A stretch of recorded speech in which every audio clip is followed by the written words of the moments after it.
Hello and welcome, this is Gerald here from Hot Pixel Productions, and I just thought I'd put a little quickie together under the umbrella of tips and tricks. And today's tip and trick is how to remove a lens flare from your image, which can be quite prevalent, particularly when you're shooting possibly directly into the sun, either a sunrise or a sunset.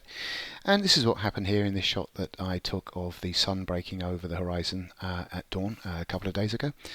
And I could see actually on the rear view screen when I was zooming in that I was picking up quite a lot of these semicircular lens flare streaks, which actually in Photoshop can be actually quite time consuming and tricky to remove through either content aware filling or cloning or spot healing.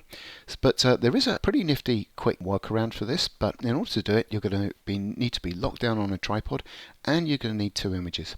So this was the first image I took. Then immediately after I took this shot, I then took this shot.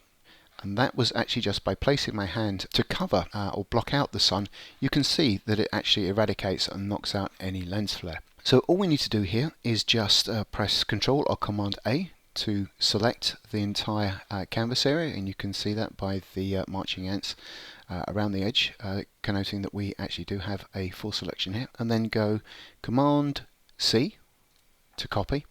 Then we just need to come back to our shot with the lens flare in, and then just go Command or Control V. And Photoshop then automatically just drops in that image on top on its own individual layer.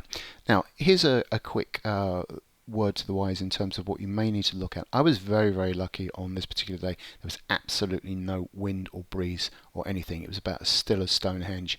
But you may want to just toggle on and off just to see if there has been any kind of breeze and if there is any movement happening and that these images aren't exactly lining up.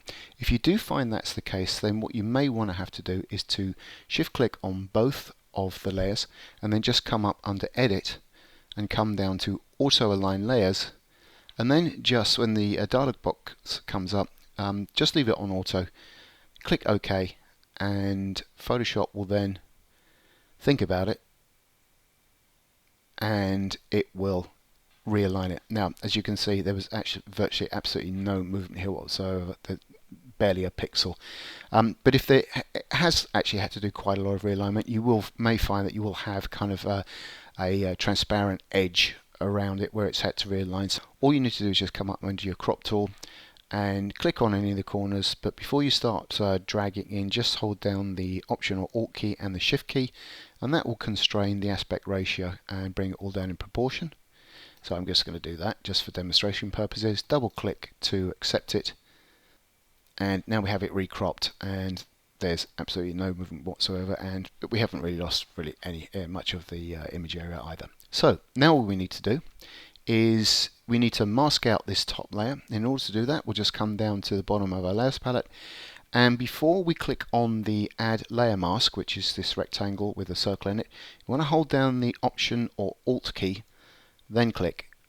And what that will now do is add a black layer mask to this uppermost layer, and with the mantra of white reveals, black conceals, this is obviously what it's doing. It's completely concealing any of this particular layer showing through. Now what we need to do is just make sure we target and select the layer mask, not the image. Click on the layer mask and the brackets come up to denote that it is actually selected. We need to come over and select our brush, or just press the B key to bring up the brush, and I want to make sure that my foreground here is set to white, and that will mean that it will fill the brush with white. Now I'm going to start off with an opacity of around about 50% just to be on the safe side, and I'm just going to tap my right bracket key just to enlarge the brush a little bit, and I'm just going to start tapping on the areas that have the lens flare in it. And what that's now going to do is allow the layer with the lens flare, or without the lens flare rather, the shot with the hand in it, to show through this layer mask. I actually might just hit 0 key to actually make that brush opacity 100% full strength and just work it in.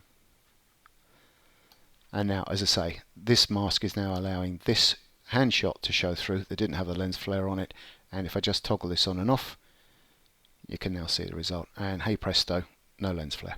Just to throw in a little gear recommendation as well, something I got a while ago that has proved to be worth its weight in gold, that can be very useful for this kind of thing, is what's known as the Hoodman loop.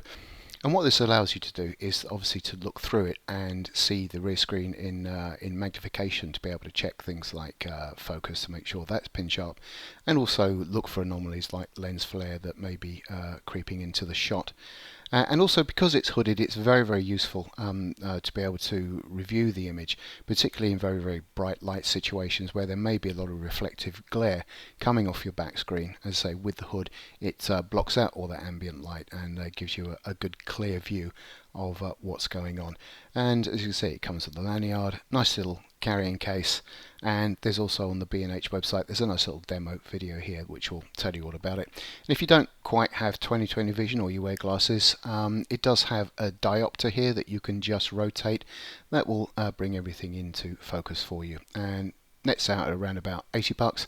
And as I say, it's proved to be extremely useful for me to be able to review imagery, just to see what's going on a lot more clearly. So I think that's it. Hope this has been useful, and I'll catch you on the next go around. Thanks for watching.